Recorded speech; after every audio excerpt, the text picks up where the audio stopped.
Hello दोस्तों, welcome to SS exam. दोस्तों, जैसे कि अपने ऑडिट कोड और अकाउंट कोड के बारे में चर्चा कर रहे थे, तो दोस्तों इसमें अपनों ने 8 वीडियोस पढ़ लिए हैं 8 तक। और दोस्तों आज अपने इसका 9 नंबर अपने पार्ट इसका डिस्कस करेंगे। ठीक है, तो इसके अंदर क्या क्या बातें होती है देखिए आप। दोस्तों क्वेश्चन नंबर 39 तक डिस्कस कर लिया। 40 क्वेश्चन है, how the date of birth of an officer in the following cases is fixed where the exact date of birth is not known. दोस्तों क्या है कि कई बार क्या है दोस्तों कि किसी भी ऑफिसर की डेट ऑफ बर्थ जो है हमें नहीं पता, लेकिन उसका ईयर पता है। दोस्तों जब बर्थ का ईयर पता होगा तो दोस्तों उस केस में दोस्तों उसके डेट ऑफ बर्थ को क्या फाइनलाइज करेंगे, 1 जुलाई ऑफ दैट ईयर। ठीक है, मान लो आपको ईयर पता है, ईयर आपको पता है, तो आप दोस्तों उस ईयर की 1 तारीख को जुलाई के अंदर इसको कर दोगे। ठीक है, और दोस्तों जब आपको ईयर पता है और मंथ भी पता है तो दोस्तों उस महीने की 16 तारीख को कर देना। ठीक है, इजी क्वेश्चन है लेकिन पूछा जा सकता है एमसीक्यू में। ठीक है, जो आपके 35 क्वेश्चन आएंगे 2-2 नंबर के, उसमें पूछा जा सकता है। ठीक है, जब साल पता हो तो 1 जुलाई को, और जब साल और महीना दोनों पता हो तो 16 तारीख को उस मंथ की।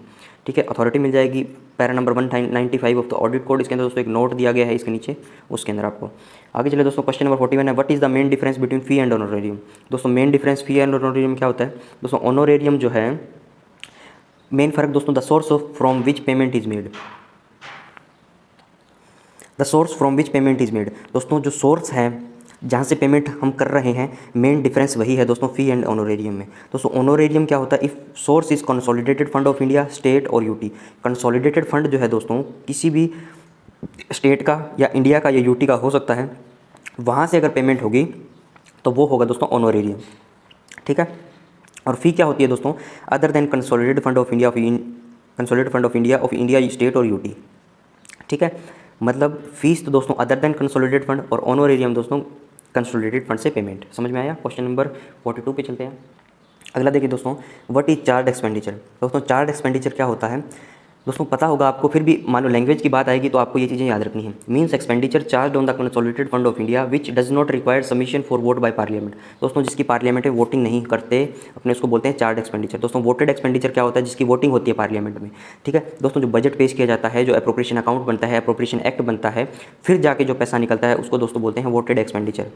लेकिन दोस्तों चार्ज एक्सपेंडिचर के केस में बिल्कुल उल्टा है, ये सारी बातें नहीं होती है। ठीक है, तो कौन कौन से केस हैं जहाँ पे चार्ज एक्सपेंडिचर कंसीडर किया जाता है। Interest on in specified items. दोस्तों मान लो इंटरेस्ट है किसी भी आइटम्स पे, ठीक है, वो अपने को पे करना है, गवर्नमेंट को पे करना है, तो दोस्तों वो उनके लिए, गवर्नमेंट के लिए चार्ज एक्सपेंडिचर है। ठीक है, अगला चलिए दोस्तों, repayment of loans raised by government. दोस्तों गवर्नमेंट कोई लोन रेज करती है, उसका रीपेमेंट करना है, वो चार्ज एक्सपेंडिचर है दोस्तों, क्योंकि फिक्स है। ठीक है, अप्रोप्रिएशन अकाउंट दोस्तों ऊपर नीचे हो सकता है, वोटिंग में मना कर सकते हैं। मान लो एमपीज़ जो हैं पार्लियामेंट के अंदर, जो हाउसेस हैं दोनों, उसमें कुछ लोग मना कर सकते हैं, लेकिन चार्ज एक्सपेंडिचर तो करना ही करना है अपने को। Payments made in satisfaction of judgment. दोस्तों मान लो जज ने कोई जजमेंट दे दी कोई भी केस में किसी के फेवर में, तो उसका पेमेंट भी करना ही करना है, वो चार्ज है अपने कंसोलिडेटेड फंड ऑफ इंडिया पे, इसको बोलते हैं चार्ज एक्सपेंडिचर। दोस्तों डिग्री ऑफ कोर्ट, किसी ने कोर्ट ने निर्णय दे दिया कि भाई फलाने फलाने बंदे को कोई केस जीत गया, मान लो कोई एसोसिएशन केस जीत गई, तो दोस्तों उनको एरियर पे करना पड़ेगा। ठीक है, और दोस्तों जैसे कि अपने सीनियर ऑडिटर का दोस्तों 4600 वाला केस चल रहा है शायद, ठीक है, तो उसके रिगार्डिंग मान लो कल को हो जाता है, तो उसके रिगार्डिंग दोस्तों जो पेमेंट होगी वो दोस्तों वो करनी पड़ेगी, तो वो दोस्तों क्या होगा, चार्ज एक्सपेंडिचर होगा। Awards bye arbitral tribunal. दोस्तों ट्रिब्यूनल मान लो कोई किसी को सम्मानित करे, अवार्ड्स दे, ठीक है, उसके द्वारा कोई भी निर्णय हो, तो वो दोस्तों चार्ज एक्सपेंडिचर में कंसिडर किया जाएगा। ठीक है, समझ में आ रहा है आपको। क्वेश्चन नंबर 42 है दोस्तों, what is a bill and what purpose does it serve. दोस्तों बिल क्या होता है और उसका क्या पर्पज ये सर्व करता है। A bill is a statement of claims against the government containing specification of the nature and amount of the claim. दोस्तों बिल क्या होता है, एक स्टेटमेंट है क्लेम्स की अगेंस्ट द गवर्नमेंट, और दोस्तों इसके अंदर लिखा क्या होता है, containing specification of nature and amount of the claim. Contain क्या करती है दोस्तों, जिस नेचर और अमाउंट का क्लेम है उसकी स्पेसिफिकेशन इसके अंदर दी गई है बिल के अंदर। और दोस्तों bill is the only medium through which money may be drawn from the government. दोस्तों बिल जो है एकमात्र माध्यम है जिसके द्वारा आप पैसा विड्रॉ कर सकते हो गवर्नमेंट अकाउंट से। ठीक है, ये आपको याद रखना है। बिल क्या होता है, बिल दोस्तों एक स्टेटमेंट ऑफ क्लेम्स है जिसके अंदर दोस्तों नेचर और अमाउंट होती है क्लेम की, और दोस्तों ये एकमात्र माध्यम है जिसके द्वारा आप गवर्नमेंट से पैसा विड्रॉ कर सकते हो। अगला चलिए दोस्तों, क्वेश्चन नंबर 43 है, define information under right to information act 2005। दोस्तों इन्फॉर्मेशन के बारे में पूछा है, क्या होती है, अंडर आरटीआई।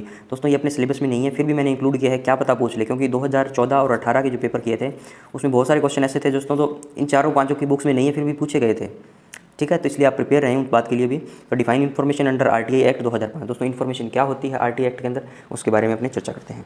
चलिए दोस्तों, information means any material in any form including records, documents, memos, emails, opinions, advices, press release, circulars, orders, log books, contracts, reports, papers, models, data material held in any electronic form, information relating to any private body which can be accessed by a public authority under any other law for the time being in force। ठीक है दोस्तों, इसमें से 4-5 बातें आप याद रख लो तो आपका काम चल जाएगा। जैसे रिकॉर्ड रख लो, डॉक्यूमेंट रख लो, ईमेल्स रख लो, सर्कुलर्स लिख लो, ऑर्डर्स रख लो, लॉग बुक रख लो, कॉन्ट्रैक्ट रख लो, रिपोर्ट्स रख लो दोस्तों। और डेटा मटेरियल मतलब डेटा जो है आपके पास इलेक्ट्रॉनिक फॉर्म में है, मान लो पेन ड्राइव में, हार्ड डिस्क में है। ठीक है, इलेक्ट्रॉनिक फॉर्म में इसलिए बोलते हैं डेटा मतलब मटेरियल फॉर्म, यानी वो इलेक्ट्रॉनिकली मतलब उसको स्टोर किया गया है। इलेक्ट्रॉनिकली स्टोर मतलब हार्ड डिस्क में या CD DVD में। ठीक है, CD DVD क्या होती है दोस्तों, ऑप्टिकल डिवाइस होती है ये।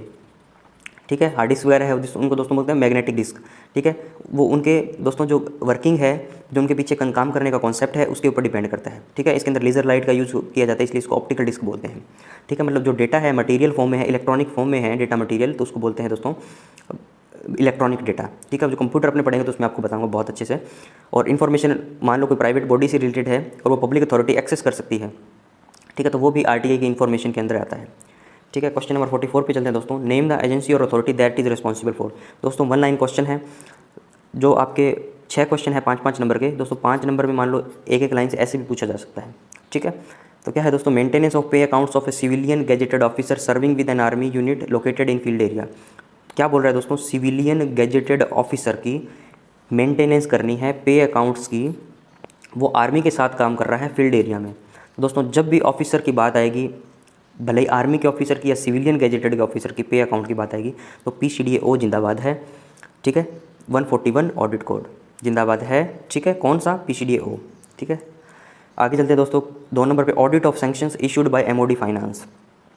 दोस्तों ऑडिट कौन करता है सैंक्शंस की, MOD फाइनेंस जो इशू करता है। अभी मैंने आपको बताया था कहाँ पे, DGADS। एक क्वेश्चन अपने पिछले वीडियो में डिस्कस किया था, तो DGADS इसका आ जाएगा दोस्तों। अथॉरिटी लिखी गई है 144 ऑडिट कोड, 6 ऑडिट कोड।